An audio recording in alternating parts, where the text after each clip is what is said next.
गोपीजनवल्लभ Girivardhari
Krishna तप्तकाञ्चनागौराङ्गी Radhe Vrindavaneshwari वृषभानुसुते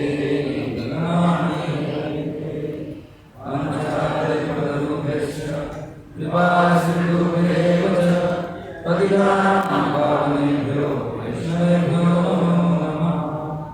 नमो विष्णुपादाय कृष्णप्रेष्ठाय भूतले श्रीमते भक्तिवेदान्त स्वामिनिति नामिने। नमस्ते सरस्वते गौरवाणी प्रचारिणे निर्विशेष शून्यवादी जय श्री कृष्ण चैतन्य प्रभु नित्यानंद श्री अद्वैत गदाधर भक्तवृंद। हरे कृष्ण कृष्ण कृष्ण हरे हरे हरे राम राम राम हरे हरे।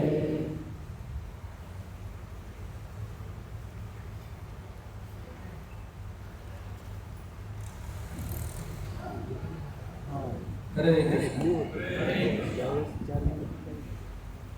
तर इथे बोलण्याच्या अगोदर सर्वप्रथम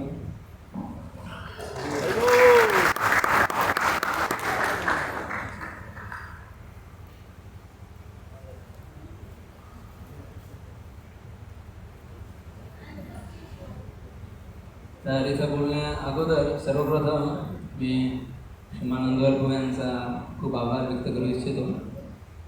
आणि कारण प्रभूजी आहे म्हणूनच मी इथे आहे. प्रभूजींनी मला बोलवून घेऊन आले त्यांच्यासोबत आणि माझं खूप मोठं सौभाग्य मी समजतो की प्रभूजींसोबत मला संगत घेण्याचा वारंवार संधी येत असते. आणि दुसरं म्हणजे जे यात्रा कमिटी आहे त्यांचेसुद्धा खूप मी आभार व्यक्त करू इच्छितो. कारण एक यात्रा ऑर्गनाईज करण्यासाठी काय परिश्रम घ्यावे लागतात हे मला सुद्धा खूप उशिरा कळलं. माझी पहिली यात्रा म्हणजे 2010 ती यात्रा होती साऊथ इंडिया यात्रा. राधानंद महाराजांची त्या वर्षी कार्तिक यात्रा ही नोव्हेंबरमध्ये न करता डिसेंबरमध्ये केली साऊथ इंडिया असल्यामुळे. आणि त्यानंतर तेव्हापासून मी यात्रा करतो. पण ज्यावेळी पहिल्यांदा एक आयबास प्रीचर म्हणून मी मुलांना सोबत घेऊन गेलो त्यावेळी आम्ही मायापूरला जात होतो.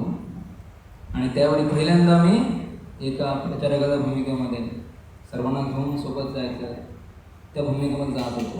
त्या अगोदर फक्त पार्टिसिपंट म्हणून जात होतो. तर पहिल्यांदा त्यावेळी मला हे कळलं की सगळ्यांना सांभाळून घेऊन जायचं एक यात्रेमध्ये. आणि काही जास्त लोक नव्हते, तरुण मुलं. पण त्यांना सांभाळता मला हे कळलं की आजपर्यंत मी यात्रा करत आलो पण कधी मी त्या ट्रेनमध्ये बसल्या त्यावेळी आमचे जे प्रचारक होते ज्यावेळी जे आम्हाला यात्रेला घेऊन जायचे श्रीमान चैतन्य लीला प्रभू आजही ते ऋषिकेशमध्ये सेवा करतात. तर त्यांना मी तिथूनच मॅसेज केला. त्यांना सांगितलं की प्रभूजी इतके वर्ष तुम्ही आम्हाला यात्रेला घेऊन गेलं पण कधी मी तुम्हाला धन्यवाद म्हटलं नाही. पण आज मला कळलं की एक यात्रा ऑर्गनाईज करण्यासाठी एका प्रचारकाला किती कष्ट घ्यावं. आणि मी आजही इथे बघतोय की आपले यात्रा कमिटीचे मेंबर आहेत नादिनी माई प्रभूजी आहेत, कृष्णमुली प्रभूजी आहेत, भजगौराम प्रभूजी आहेत आणि श्रीमान चैतन्य प्रभू पण आहेत. तर त्यांचाही परिवार या ठिकाणी आहे. त्यांनाही वाटत असेल, त्यांच्या परिवारातल्या सदस्यांना पण वाटत असेल की आमच्या परिवारातले सदस्य असूनही नेहमी तिकडे चाललं आहे आमचं, आमच्यासोबत दिवाळी देतच नाही ते. जसं इतर परिवारातील सदस्यांना वाटतं की आमच्या परिवारातला सदस्य आमच्यासोबत राहावा तसं त्यांनाही वाटत असेल. परंतु त्यांना बाजूला येतो त्यामुळे त्यांच्या परिवारांचंही खूप मोठं मान आपण म्हणायला पाहिजे की ते त्यांना अलाव करतात सेवा करण्यासाठी. तर सर्वप्रथम सगळ्यांनी मिळून यात्रा कमिटीचं धन्यवाद द्यायला पाहिजे असं मला वाटतं. तर आपण एकदा हरे कृष्ण मंत्र म्हणून त्यांना धन्यवाद देऊया. हरे कृष्णा कृष्णा कृष्णा हरे हरे हरे राम राम राम हरे हरे. आणि नंतर तिसरा धन्यवाद आहे आपल्या सगळ्यांसाठी जे पार्टिसिपंट आहेत यात्रेमध्ये जे आलेले आहेत. कारण तुम्ही आला नसतात तरी यात्रा होऊ शकली नसती. म्हणून तुमच्यासाठी सुद्धा हरे कृष्ण. हरे कृष्णा कृष्णा कृष्णा हरे हरे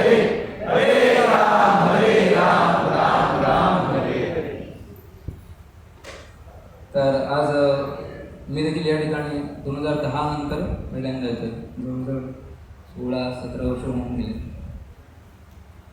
तर त्यावेळी मी 22 वर्षाचा असताना पहिल्या यात्रेला आलो होतो. आणि जसं प्रभूजी सांगतायत की पहिल्यांदा काही कळतच नाही, पहिल्या दर्शन म्हणजे फक्त तो एक धक्काच असतो. तशी माझी परिस्थिती होती. परंतु हे खूप मोठं भाग्य आहे आपल्याला सगळ्यांचं की आपल्याला नंदुरबार प्रभूजी मार्गदर्शक आहेत. प्रभूजी लेक्चर करतात, त्यामुळे सर्व सविस्तर सांगतात की काय होणार आहे, काय दर्शन आहे, काय काय घडलेलं आहे. तुम्हाला कल्पना नसेल, ज्यावेळी जीवेला दीक्षा समारंभ होता बारामतीच्या भक्तांचा, त्यावेळी प्रभूंसोबत होतो मी. तर केवळ बारामती नव्हे, बारामतीचे लोक हे स्पेशल आहे असं मला वाटतं कधी. कारण प्रभूजींना बोलवणारे इतके भक्त आहेत, स्पेशल मराठी भाषी भक्त. तर आम्ही चाललो होतो रस्त्यामध्ये, जीवमध्ये चालता चालता समोरून काही भक्त आले. त्यांचं पहिलं बोलणं काय असेल, प्रभूजी 2 वर्ष होऊन गेले तुम्ही आमच्याकडे आले नाही. प्रभूजींना म्हणतायत. थोडे पुढे गेलं, अजून काही भक्त भेटले, त्यांचंही तेच म्हणणं आहे, प्रभूजी कधी येतात आमच्याकडे. पण बारामती भक्तांसाठी नेहमी प्रभूंचं पहिली प्रायोरिटी असते, ती पहिले बारामतीसाठी. तर हे खूप मोठं सौभाग्य आहे आणि माझं सुद्धा सौभाग्य आहे. केवळ प्रभूजींसोबत राहून मला बरंच काही शिकायला मिळेल. थँक्यू प्रभूजी. तर आजचा आपण ज्या ठिकाणी आहोत त्या ठिकाणाबद्दल आणि आपण आता इथून कन्याकुमारी त्या ठिकाणी जाणार आहोत, त्या ठिकाणाबद्दल आपण थोडी चर्चा करू. तर परमपूज्य राधानाथ स्वामी महाराजांनी 2010 वर्षी यात्रेला जो क्लास दिला होता, त्या क्लासच्या आधारितच मी काही शब्द त्या ठिकाणी बोलणार आहे. तर एक अशी वेळ आली, जसं आपण कृष्ण पुस्तकाच्या सुरुवातीला वाचतो की संपूर्ण पृथ्वी ही जे तथाकथित राजे होते, ते राजे तर होते पण ते फक्त नावाचे राजे होते. त्यांचं ओझं झालं होतं धरती मातेला. आणि मग धरती माता कोणाकडे जातात कंप्लेंट करण्यासाठी, ब्रह्मदेवांकडे. ते त्यांना भगवंतांकडे घेऊन जातात. तसाच काही प्रकार, तसाच काही परिस्थिती निर्माण झाली एकदा की संपूर्ण पृथ्वी ही अशा तथाकथित लोकांमुळे माजली होती. तर त्यावेळी सगळे देवीदेवता गेले भगवंतांकडे. तर त्यांनी सांगितलं भगवंतांनी की सगळ्या देवतांनी मिळून एक यज्ञ करायचा आणि त्यामध्ये जे पार्वती माता आहेत त्यांच्या प्रसन्नासाठी तो यज्ञ करायचा. आणि मग सांगितल्याप्रमाणे सगळे देवदेवता एकत्र येऊन, कारण सगळ्या असुरांनी संपूर्ण देवतांवरती प्रभुत्व मिळवलं होतं. मग सगळे मिळून यज्ञ करतात आणि त्या यज्ञाने ज्यावेळी पार्वती माता प्रसन्न होतात, त्यांना सांगितलं की हा जो बाणासुर नावाचा दैत्य आहे याचा वध कसा होणार. तर मग ज्यावेळी पार्वती माता सांगतात की मी लवकरच धरतीवरती अवतार आहे. तर हा जो असुर होता त्याने तपस्या केली होती, जसं सगळ्या असुरांचा एक तो ठरलेला नियम आहे, तपस्या करायची, कठोर तपस्या करायची. आणि तपस्या पूर्ण झाली की जी आपल्याला शक्ती मिळणार त्या शक्तीचा वापर करून उपद्रव सुरू करायचा. तर ज्यावेळी यांची तपस्या पूर्ण झाली बाणासुराची, तर यांनी एक वर मागितला. तर वर असं होतं, कंडिशन अशी होती की कुणाकडूनही माझा मृत्यू होणार नाही, फक्त एक कुमारी अविवाहित जर कन्या असेल त्या कन्येच्या हातूनच माझा वध किंवा मृत्यू झाला पाहिजे, अन्यथा कुणाकडून. तर मग पार्वतीदेवीने म्हटलं की तुम्ही काहीही काळजी करू नका, मी लवकरच धरतीवरती अवतार घेईल आणि या जो असुर आहे त्याचा वध मी करा. तर ठरल्याप्रमाणे त्या ठिकाणी जर आपण संध्याकाळच्या ठिकाणी जाणार तर कन्याकुमारी आजही त्या ठिकाणी मंदिर आहे. तर त्या ठिकाणी पार्वती माते यांनी अवतीर्ण झाले त्या ठिकाणी. तर झाले, पण आता पार्वती माता आहे, त्यांचे पतिदेव कोण आहे, शिवजी. तर त्या प्रवचनामध्ये राधानाथ स्वामी महाराज म्हणतात की कन्याकुमारीपासून हे जे ठिकाण आहे सुचिंद्र, जसं प्रभूजीने उल्लेख केला, त्या ठिकाणी त्यावेळेस शिवजी राहायचे. तर पार्वती माता आणि शिवजी यांच्यामध्ये इटर्नल संबंध आहे.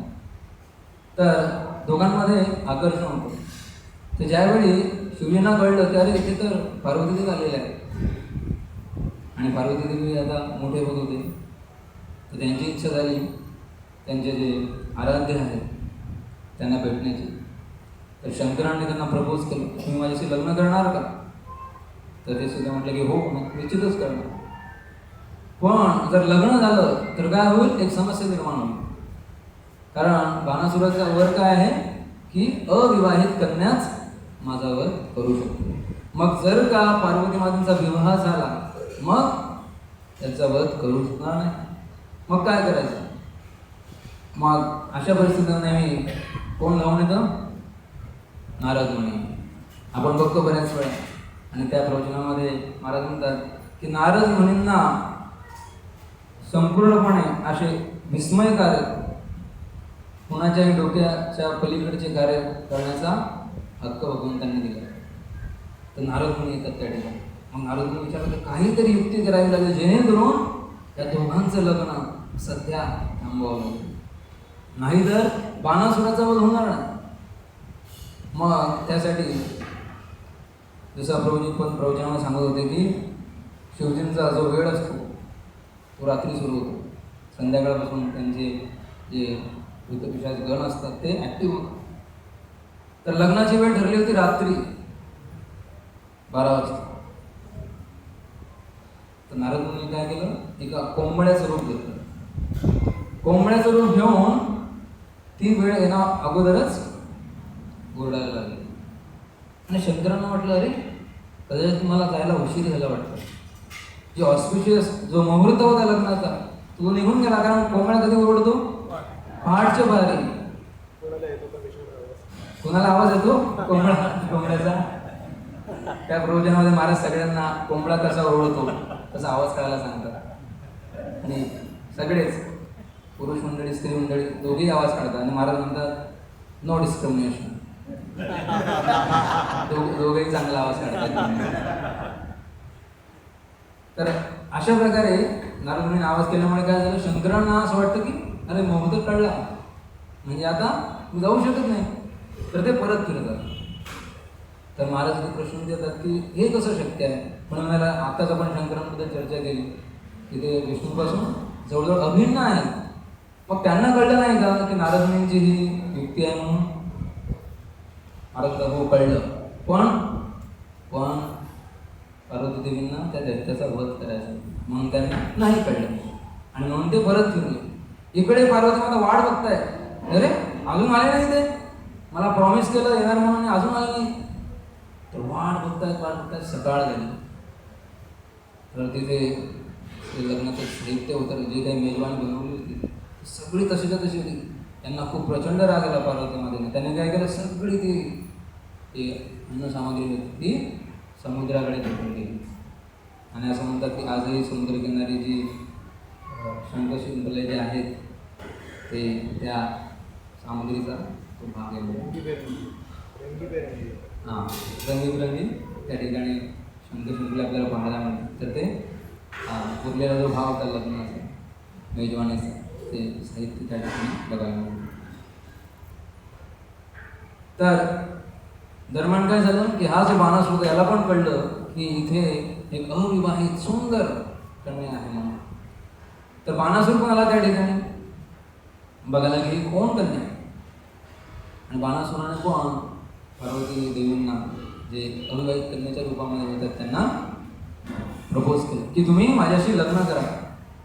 पार्वती मातांनी स्पष्ट नकार दिला की माझे आराध्य कोण आहेत, भगवान शिव, आणि मी त्यांच्याशीच लग्न करणार.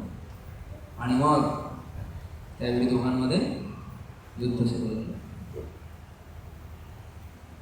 एक गोष्ट मी विसरलो, ज्यावेळी भगवान शिव येत असतात तर पहिली युक्ती काय करतात, नारद मुनी पार्वती मातेकडे जातात आणि म्हणतात बघा हा जो असुर आहे हा खूप शक्तिशाली आहे, तो जर शिवांच्या रूपामध्ये आला तर काय म्हणतो, तुम्ही कसं ओळखणार की ते खरे खरे तुमचे शिवजी आहेत म्हणून. तर त्यांना असं काही मागा ते कोणी साधारण नक्की देऊ शकणार नाही. तर पार्वती म्हणतात हो ठीक आहे. तर ज्यावेळी भगवान शिव येतात त्यावेळी काय मागतात ते 3 गोष्टी मला हव्या आहेत. पहिलं म्हणजे डोळे नसलेले नारळ. आपण मग नारळावरती 3 डोळे असतात, तर पार्वती म्हणतात की मला डोळे नसलेलं नारळ हवं. दुसरं म्हणतात की जे बेलपत्र असतं त्याच्यावर नेहमी शिरा असतात, तर शिरा नसलेलं बेलपत्र मला हवं. आणि शिवजी कसलाही विलंब न करता त्या गोष्टी त्यांना उपलब्ध करून देतात. तर इथे बाणासुराशी ज्यावेळी युद्ध होतं, मग शेवटी पार्वती माता त्यांचा अंत करतात, त्यांचा वध करतात आणि तेव्हापासून ती जागा त्या ठिकाणी आजही जे मूर्ती रूपामध्ये, विग्रह रूपामध्ये आजही कन्याकुमारी म्हणून त्या ठिकाणी पार्वती माता उपस्थित आहे. तर पुढे आपले आचार्य भक्ती सिद्धांत सरस्वती ठाकूर म्हणतात की ही जी जागा आहे आपल्यासाठी विप्रलंब भाव प्रदर्शित, विप्रलंब भावाचं लक्षण आहे. का? कारण इथे पार्वती मातेने शिवजींसाठी वाट बघितली आणि पार्वती मातेला आपण लक्ष्मीदेवी म्हणून सुद्धा बघू शकतो, असं आपले आचार्य भक्ती सिद्धांत सरस्वती ठाकूर सांगतात. तर हा विप्रलंब भाव का आवश्यक आहे ते आपण बघतो. वृंदावनामध्ये देखील ज्यावेळी आजही आपण गेलात भांडीरवनामध्ये, त्या ठिकाणी श्रीधर्मा म्हणून भगवंतांचे एक मित्र आहे. तर ज्यावेळी कृष्ण जात होते तेव्हापासून ते कृष्णांची वाट बघतात की कृष्ण कधी येतील.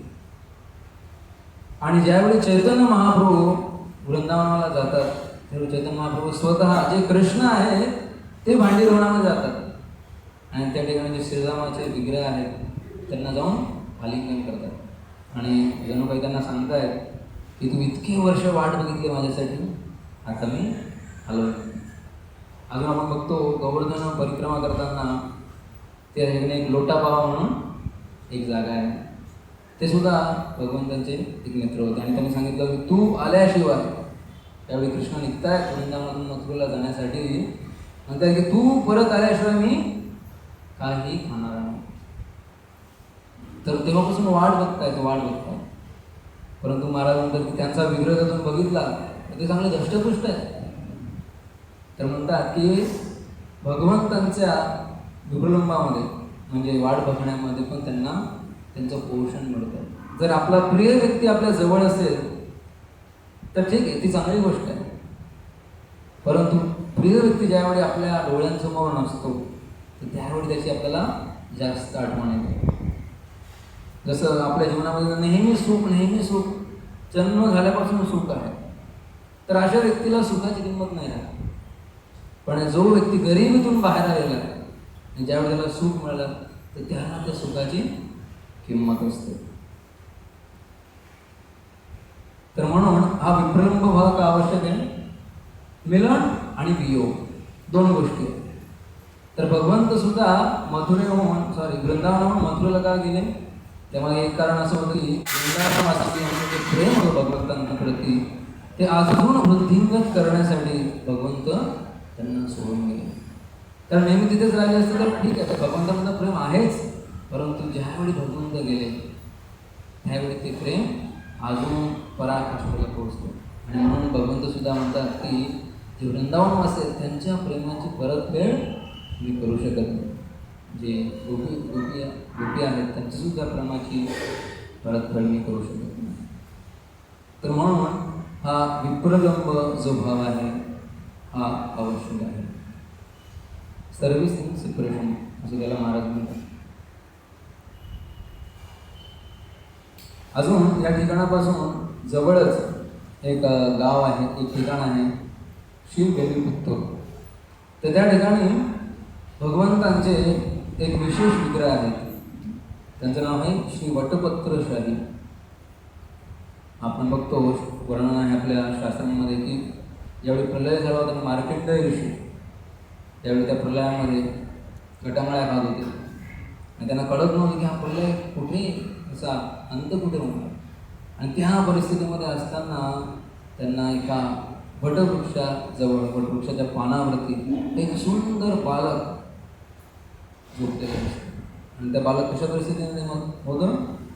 त्याच्या स्वतःच्या पायाचा अंगठा ते बालक तोंडाने त्याला स्पर्श करत होते. आपण मग तो लहान मुलांची सवय असते, जसं भगवंत सुद्धा त्यांच्या पायाचा अंगठा त्या ठिकाणी तोंडात धरून होतो. तर ते रूप आहे वटपत्रशाही, म्हणजे वडाच्या पानाचं ते पान आहे, त्याच्यावरती भगवंत पहुडलेले आहे, वटपत्रशाही. तर आपण आज चर्चा केली की जसं आपल्या संप्रदायामध्ये आपण 12 महाजन म्हणतो, स्वयंभू नारद शंभू कुमार कपिल म्हणू प्रल्हाद जनक भीष्म बलीर गया सतीर्वय. जसे आपल्यामध्ये 12 महाजन, तसेच दक्षिण भारतामध्ये त्यांच्याकडे 12 अलवार आहेत. तर त्यापैकी 2 जे अलवार आहेत त्यांच्याबद्दल आपण थोडी चर्चा करूया.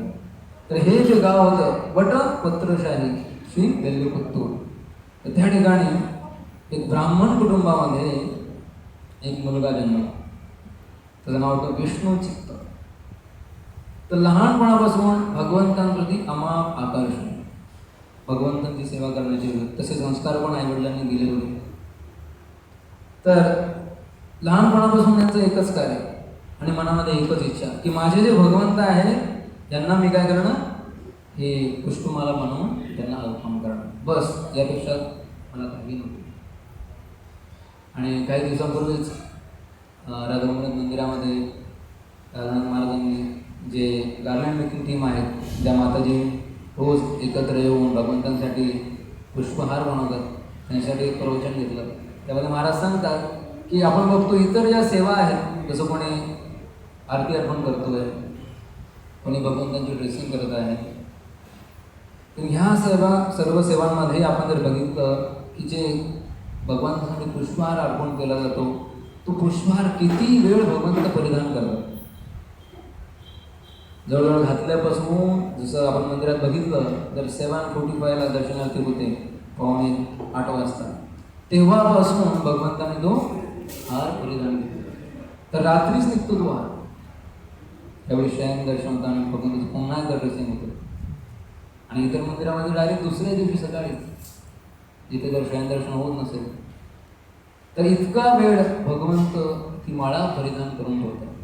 तर आपल्याला वाटत असेल की इथे सूटची सेवा आहे, की काय फक्त पुष्पमाळ बनवायचे, पण भगवंतांना प्रसन्न करण्यासाठी आपल्याला नेहमी काहीतरी मोठं जगावेगळं करायला पाहिजे असं नाही आहे. गीतेमध्ये भगवंत म्हणतात पत्रम पुष्पम फलम तोयम योमे भक्त्या प्रयच्छति तदहं भक्ती परदम अशनामी प्रयतात्मना.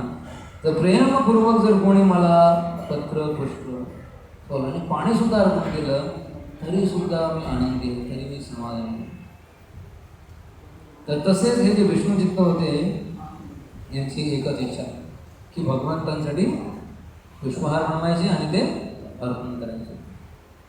मग असेच काही दिवस जात होते आणि एक दिवस त्या राज्यामध्ये जो राजा होता त्याला एक प्रश्न पडला.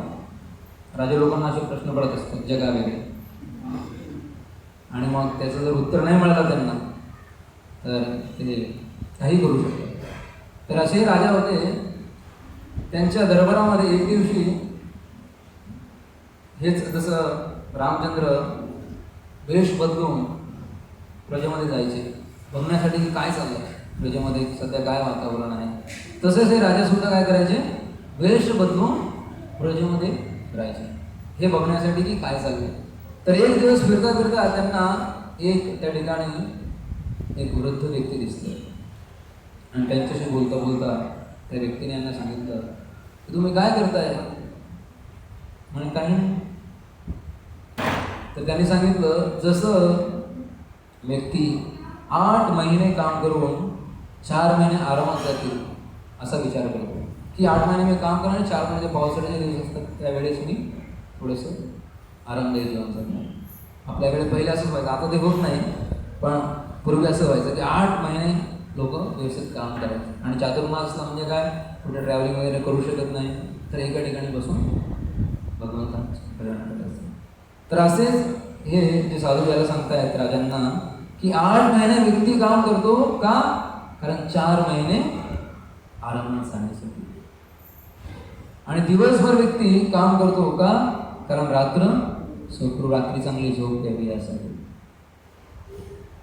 तर तसं तुम्ही काही करताय तुमच्या जीवनामध्ये. तर हे ऐकून राजाला एक लक्षात आलं की मी सगळं काही केलं माझ्या जीवनामध्ये, सगळं काही माझ्याकडे आहे, परंतु माझ्या आत्मसाक्षात्कारासाठी मी अजून काहीही केलेलं नाही आहे. तर ही चूक राजाच्या लक्षात आली त्या व्यक्तीच्या बोलण्यामुळे. कारण राजा नेहमी बिझी, इकडे जायचं, ह्या राज्याला आपल्या राज्याची सीमा वाढवायची, भरपूर काही राजांचे उपक्रम असतात. तर हे सगळं करता करता माझ्या स्वतःसाठी, माझी स्वतःची जी मूळ ओळख आहे, मी आत्मा आहे, त्यासाठी मी काही केलं आहे का आजपर्यंत? तर उत्तर आलं नाही. मग राजाने काय केलं, सगळ्या एक सभा बोलवली.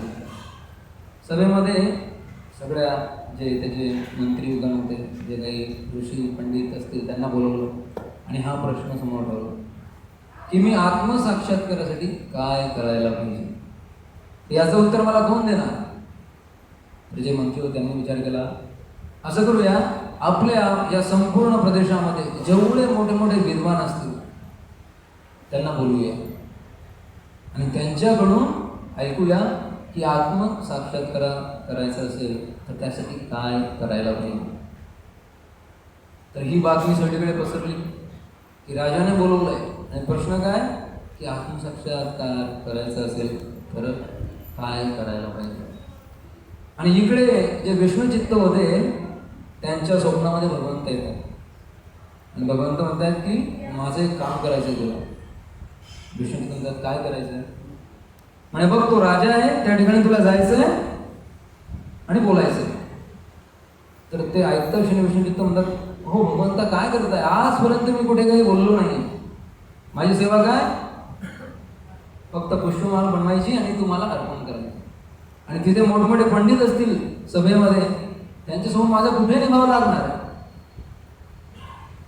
तर भगवंताकडे तू काळजी करू नकोस, तू फक्त जा आणि जे मी तुला सांगेल ते तू बोलायचं, बस, बाकी काही चिंता करू नकोस. तर भगवंतांच्या वरती विश्वास आहे. विष्णुचित्त निघाले, राजाच्या दरबारी गेले. जसे आतमध्ये प्रवेश केला सगळ्यांना आश्चर्याचा धक्का बसला की हे कोण आले इथे.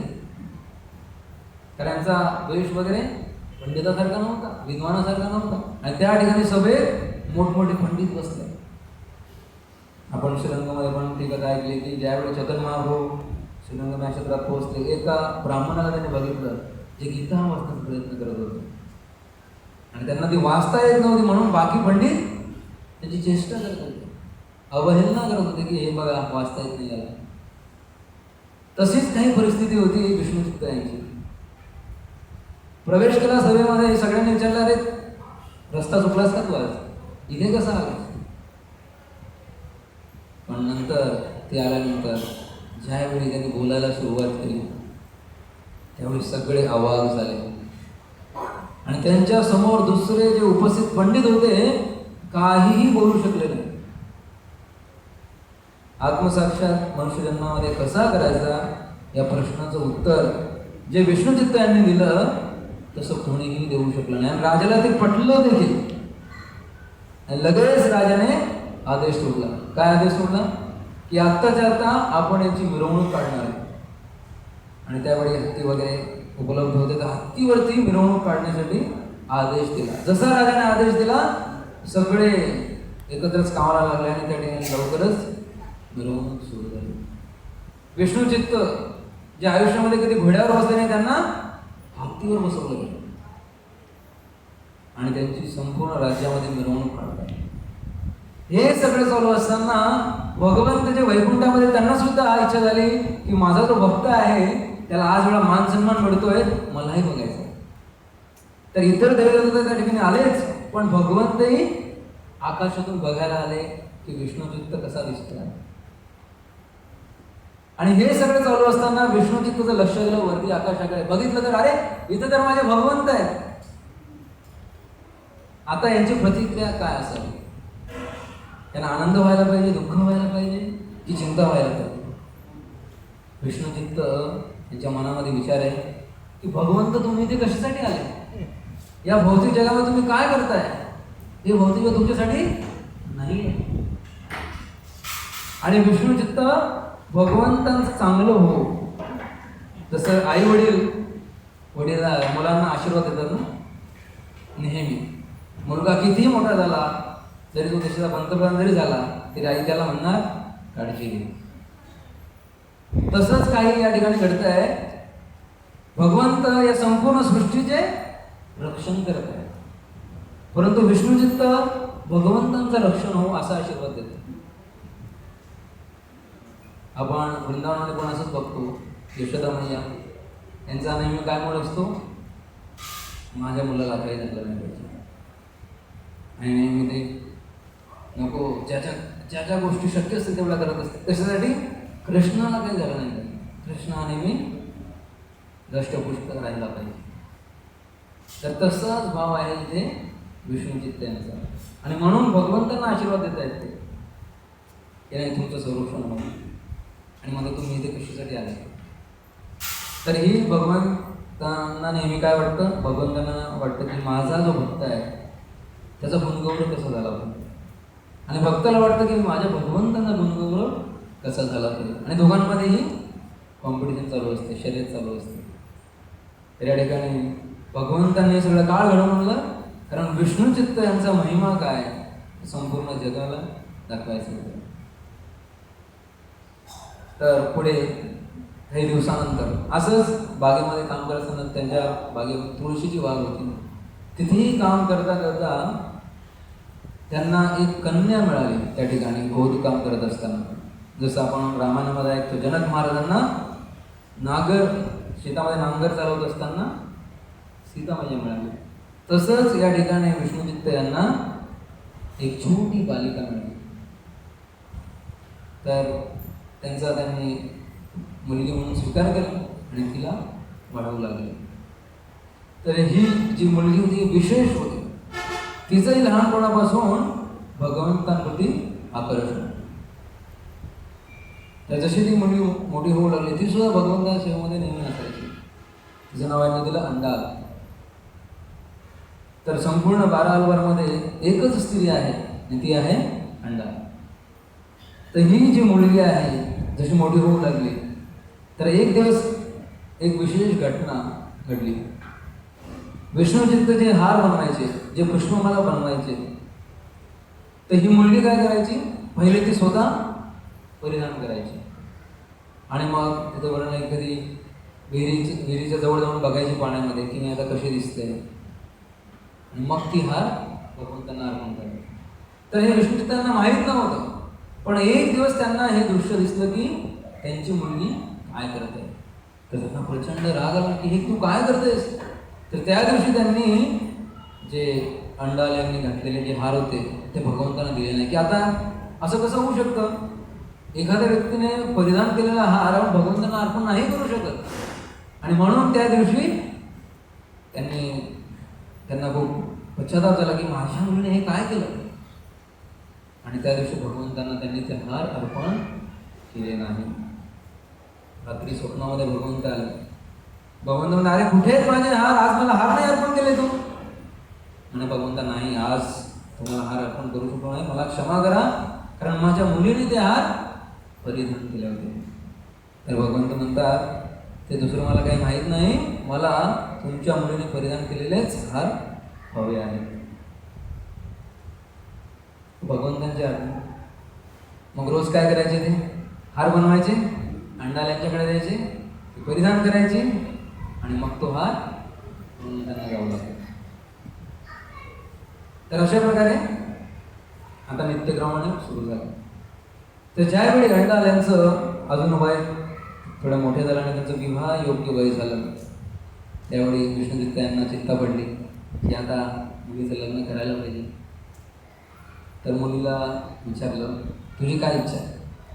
तर अंडाल यांनी म्हटलं की मी लग्न करणार तर फक्त भगवंतांशी लग्न करणार, बाकी मी या भोवतीच्या कोणत्याही व्यक्तीशी लग्न करणार. लग्नाला हो म्हटली, हा आनंद आहे, पण कुणाशी, भगवंताशी लग्न करण्याची इच्छा आहे. बापरे एवढी मोठी समस्या. आता म्हणे बाई हे सांग कोणत्या भगवंताशी लग्न आहे ते पण सांग. तर आपण पूर्वी सांगतो की श्री संप्रदायामध्ये 108 दिव्य देशम आहेत. तर त्यांनी पूर्ण लिस्ट काढली आणि अंडाला विचारतायत आता मला सांग यापैकी कोणत्या भगवंताशी तुला लग्न करायचं. आणि मग प्रत्येक भगवंताचं वर्णन करू लागले की हे भगवंत असे आहेत, हे भगवंत असे आहेत. आणि ज्यावेळी त्यांनी रंगनाथ स्वामी श्रीरंगमचे त्यांचं वर्णन केलं, जे अंडाल होते त्यांनी म्हटलं की मला यांच्याशीच लग्न करायचं. आता ठीक आहे, भगवंत चला फिक्स झाले की यांच्याशी लग्न करायचं, पण कोण? रंगनाथ. रंगनाथाशी कोणी मुली कसं काय लग्न करू शकतो? आणि इकडे श्रीरंगनाथ क्षेत्रामध्ये काय घडतंय, भगवंत सुद्धा त्यांच्या पुजाऱ्यांना सांगतात की असं असं गाव आहे, तिथे जा आणि माझ्यासाठी मुलगी घेऊन या म्हणून. तर सगळे पुजारी निघतात आणि त्यांचं जे गाव आहे श्रीवेल्लुपुत्तूर तिथे येतात आणि म्हणतात की भगवंतांकडून आलेलं भगवंतांनी बोलवलं म्हणून. तर मला सांगत होते की हे जे अंडाला आहे त्यांचा सुद्धा भाव काय आहे? गोपी भाव आहे. जसं आपण बघतो वृंदावन लीलेमध्ये गोपींचे आराध्य दैवत कोण आहे? कृष्ण. सगळं काय आहे? कृष्णाच्या प्रसन्नतेचं. तसंच यांचा लहानपणापासून भाव काय आहे? गोपी भाव. आणि म्हणून त्यांनी सांगितलं की मी लग्न करणार तर फक्त या व्यक्तीशी. तर ठरल्याप्रमाणे जे श्रीरंगमचे पुजारी होते ते सुद्धा त्या ठिकाणी पोहोचले. आणि मग जे अंडाल होत्या यांना संपूर्ण वस्त्र वगैरे त्यांनी दिले आणि त्यांना एकदम सुशोभित करून त्यांना एका पालखीमध्ये बसवून ते त्यांना श्रीरंगमच्या ठिकाणी घेऊन आले. सगळीकडे चर्चा पसरली की बाप भगवंतांचं लग्न होणार आहे आणि भगवंतांच्या होणाऱ्या पत्नी आहेत त्यांना आणलं जातं. तर त्यांना जो गर्भगृह आहे रंगनाथ मंदिराचा त्याच्या समोर त्यांची पालखी ठेवली गेली. आणि मग तिथून जेवढे अंडाल बाहेर निघाल्या तिथून ते चालत सरळ गर्भगृहामध्ये त्यांनी प्रवेश केला. आणि हे सगळं बघतायत विष्णुचित्त. आणि त्या भगवंतांच्या बाजूला जाऊन असे झोपल्या, कारण भगवंत झोपलेल्या अवस्थेमध्ये. तर त्याच्या जाऊन भगवंतांजवळ झोपल्या आणि काही क्षणात अदृश्य झाले. आणि मग सगळ्यांना कळलं की त्यांनी भगवंतांच्या नित्य लीलेमध्ये प्रवेश केला, कारण त्या लक्ष्मीचेच रूप होत्या. आणि म्हणून त्यांनी पहिल्यापासूनच काय सांगितलं होतं की मला भगवंत चालू. तर अशा प्रकारे या 12 आपण बघतो की 2 जे आहेत विष्णुचित्त तलवार आणि अंडा यांच्याबद्दल आपण ही चर्चा केली. आणि आपण मागील चर्चा केली आपण आता कन्याकुमारी या ठिकाणी जाणार आहोत. तर तो जो संगम आहे 3 समुद्राचा संगम, तर आजही तिथे महाराज त्या प्रवचनात म्हणतात की इथे 1510 साली स्वतः चैतन्य महाप्रभू आले होते. त्या अगोदर नित्यानंद प्रभू सुद्धा आले होते. आणि भक्तिविनोद ठाकूर यांचं भजन जे आपण म्हटलं त्यामध्ये ते म्हणतात की गौर आमार शेष बसताने करिलो भ्रमण रंगे शेष बसतानो हेरिगो आम्ही प्रणय भक्त संगे. तर भक्तांच्या सोबतच मला या ठिकाणी जायचं आहे. तर याबद्दल मी थोडा विचार करत होतो की असं त्यांनी का म्हटलं की भक्तांच्या सोबतच मला हे सगळं तीर्थस्थान करायचे. कधी कधी भक्तांच्या मनामध्ये पण विचार होतो की चला जाऊन येऊया, 2-4 दिवस सुट्टी मिळाली तर लगेच प्लॅन करून 2 जण 3 जण जे काही होते ते जाऊन येऊया. पण या ठिकाणी त्यांनी शब्द वापरला की प्रणय भक्त संगे, भक्तांसोबतच मला जायचं. आपण बघतो आजही बऱ्याच ठिकाणी मोठमोठ्या यात्रा कंपनी असतात ज्या यात्रा ऑर्गनाईज करतो. आणि तुम्ही जर एखाद्या अशा यात्रेला गेले असाल आणि तुम्ही इस्कॉनची यात्रा अटेंड केली असेल तर दोघांमध्ये फरक तुम्हाला स्पष्ट जाणवला असेल. जे यात्रा कंपनी जे आपल्या यात्रा घेऊन जातात तर कधीही सांगितलं जात नाही की त्या ठिकाणी काय घडलेल्या गोष्टी, त्या त्या ठिकाणाचा महिमा काय, तिथे जाऊन आपण काय प्रार्थना करायला पाहिजे, काय मागायला पाहिजे, काय नाही मागायला पाहिजे, याबद्दल काहीही चर्चा होत नाही. आणि मी बघतोय की आपल्या ठिकाणी आपण बघतो, मी सुद्धा बघितलं की कित्येक जण प्रभूंना वारंवार विचारतायत प्रभूजी इथे काय प्रार्थना करायला पाहिजे, म्हणजे या ठिकाणी काय प्रार्थना करायला पाहिजे? तर हा फायदा आहे भक्तांसोबत जाण्याचा. बाहेरचे लोक जी यात्रा करते, यात्रा नसून ती पिकनिक होते. पण आपण जी यात्रा करतो ती यात्रापेक्षा वेगळी काय? कारण कोणत्या मानसिकतेने आपण त्या ठिकाणी जायला पाहिजे, ते काय मागायला पाहिजे आणि नाही मागायला पाहिजे, सगळ्या गोष्टीची चर्चा पहिलेच होते. नंतर आपण त्या ठिकाणी जातो आणि मग त्या ठिकाणी गेल्यानंतर त्या जागेचं, त्या पवित्र नामाचं जेवढं पाहिजे तेवढा फायदा, पुरेपूर फायदा आपण घेऊ शकतो. कारण योग्य मानसिकतेने आपण चाललो. आणि म्हणूनच भक्तिनाथ ठाकूर म्हणतात की मला भक्तांसोबत जायचं आहे, एकट्याला नाही जायचं. आणि आजही अशी मान्यता आहे की त्या संगमामध्ये जो व्यक्ती स्नान करतो त्याचे सगळे जे पापकर्म असतात, आपण प्रत्येकजण या जगामध्ये जन्म घेऊन येतो, तर जन्मात आपण एक ओझं घेऊन येतो, आपल्या कर्मफळांचं ओझं. जरी ते अदृश्य असलं तरी ते आहेच. आणि जीवन जगत असताना सुद्धा कळत नकळत आपल्याकडनं बऱ्याच गोष्टी होतात आणि या सगळ्यांचे काही पापकर्म आणि काही पुण्यकर्म ते सुद्धा जमा होत असतात. आणि पुढे लेक्चरला सांगत होते की असं नाही की आपण पुण्यकर्म केलं तर आपण पापकर्माला काढू शकतो, नाही, तसं होत नाही. पुण्यकर्माचं पण फळ तुम्हाला स्वीकारावं लागेल आणि पापकर्मांचं फळ सुद्धा तुम्हाला स्वीकारावं लागेल. दोन्ही अकाउंट वेगळे आहेत. तर आजही मान्यता आहे की त्या त्रिवेणी जो संगम आहे त्या ठिकाणी आंघोळ केल्यानंतर आपले सगळे पापकर्म नष्ट होतात. तर इथे येण्याबद्दल श्रीमद भागवतामध्ये मी विचार करतो की अजून कोणी यात्रा केली आहे, तर तिसऱ्या स्कंदामध्ये विदुरांचा प्रसंग येतो की विदुर सुद्धा यात्रा करायला निघतात. सगळ्यांना प्रसंग माहीत असेलच की ज्यावेळी भर सभेमध्ये दुर्योधन त्यांचा अपमान करतो. जे काका आहेत, वडिलांच्या समान त्यांचं स्थान आहे, अशा काकांना जे नेहमी त्यांचे हितचिंतक होते, अशा काकांना दुर्योधन स्पष्ट सगळ्यांसमोर अपमानित करतो आणि म्हणतो की तुम्ही इथून निघून जा. आणि त्यावेळी विदुर सुद्धा ठरवतात की आता पुढे झालं, मी भरपूर वर्षे तिथे थांबलो, प्रयत्न केला. आणि तात्पर्यामध्ये बरोबर म्हणतात की विदुरांची काय मानसिकता होती ज्यावेळी विदुरांनी ठरवलं की आता मला निघायचं. आणि विदुरांनी काय ठरवलं की मी सुद्धा तीर्थाटन करणार. तर प्रभुपाद लिहितात पर्यामध्ये की कुरु वंशामध्ये जन्म होणं निश्चितच सर्वसामान्य गोष्ट नाही. कुंती महाराज म्हणतात त्यांच्या प्रार्थनेमध्ये, जन्म ऐश्वर्य शुद्ध स्त्री एकवान मदत प्रमाण, की चांगल्या कुळामध्ये जन्म होणं ही खूप मोठी गोष्ट आहे. त्यासाठी खूप पुण्यकर्मांचं क्रेडिट लागतं. तर निश्चितच विदुरांकडे ते होतं आणि म्हणूनच त्यांचा जन्म कुरु वंशामध्ये झाला होता. परंतु ज्यावेळी विदुर निघतायत आणि ठरवतायत की मी सरळ सरळ जाऊन कृष्णांना भेटू शकले असते, कारण कृष्ण बघतायत ते. ज्यावेळी कृष्ण हस्तिनापुराला यायचे, दुर्योधनाचं आदरातिथ्य न स्वीकारता कुठे जायचे? विदुरांच्या घरी जायचे. आणि भक्तिनाथ ठाकूर म्हणतात, दुर्योधन का भोग ना खायो रूप हो साख विदुर घर खायो. तर भगवंत विदुरांच्या घरी जाऊन जेवण करायचे. तर असे महात्मा विदुर काय विचार करताय, आता इथून तर सुटलो मी, परंतु मी सरळ भगवंतांकडे जाणार नाही.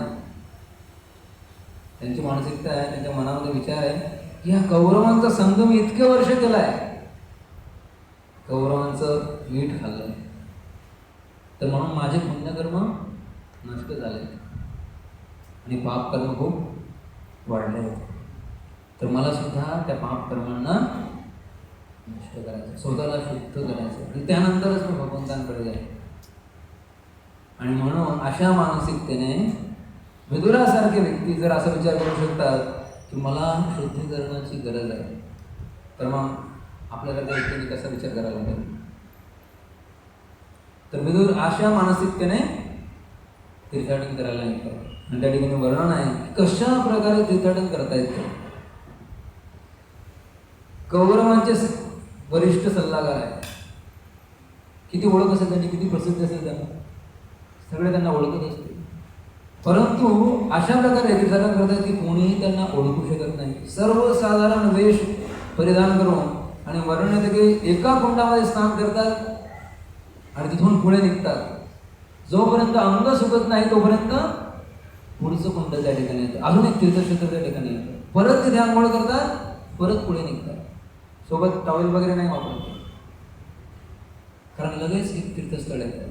तर एवढ्या सगळ्या तीर्थक्षेत्रामध्ये स्नान करतायत आणि असा त्यांचा वेश आहे. आणि पुढे जाऊन मग ते मैत्रेय त्यांना म्हणतात. आणि प्रभुपाद तात्पर्यामध्ये लिहितात की जसं विदुरांची मानसिकता आहे तसंच आपली मानसिकता असते. तर तीर्थाटन जी परंपरा आहे आजपासून नव्हे. प्रभुपाद म्हणतात की तेव्हा 5000 वर्षांपूर्वी विदुरांनी तीर्थाटन केलं होतं आणि त्याही वेळी एवढी सगळे तीर्थस्थळ तीर्थकुंड उपस्थित होते. तर ही आताची परंपरा नाही आपल्या भारत देशामध्ये तीर्थाटन करण्याची, तेव्हापासून चालू झालेली परंपरा. तर आपलं सगळ्यांचं भाग्य आहे की आपण सुद्धा तीर्थाटन करतो आणि श्रील प्रभुपादांच्या कृपेमुळे आपल्याला प्रभुपादांनी सगळं काही दिलं आहे की आपण तीर्थाटन कसं करायला पाहिजे, आपली मानसिकता कशी असली पाहिजे. तर आपण प्रभुपादांप्रती खूप कृतज्ञ असायला पाहिजे की प्रभुपादांनी आपल्याला सगळं काही स्पष्ट स्वरूपात सांगितलं आणि तेवढं जरी आपण पालन केलं तर आपलं सगळं काही मिळणार. जे काही इच्छित आहे, जे काही वांछित आहे ते सगळं काही मिळणार. ठीक आहे. तर या ठिकाणी मी विराम घेऊ इच्छितो. पुन्हा एकदा मी आभार व्यक्त करतो यात्रा कमिटीचे, आपल्या सगळ्यांचे आणि प्रभूजींचे. हरे कृष्ण. श्री प्रभुपाद की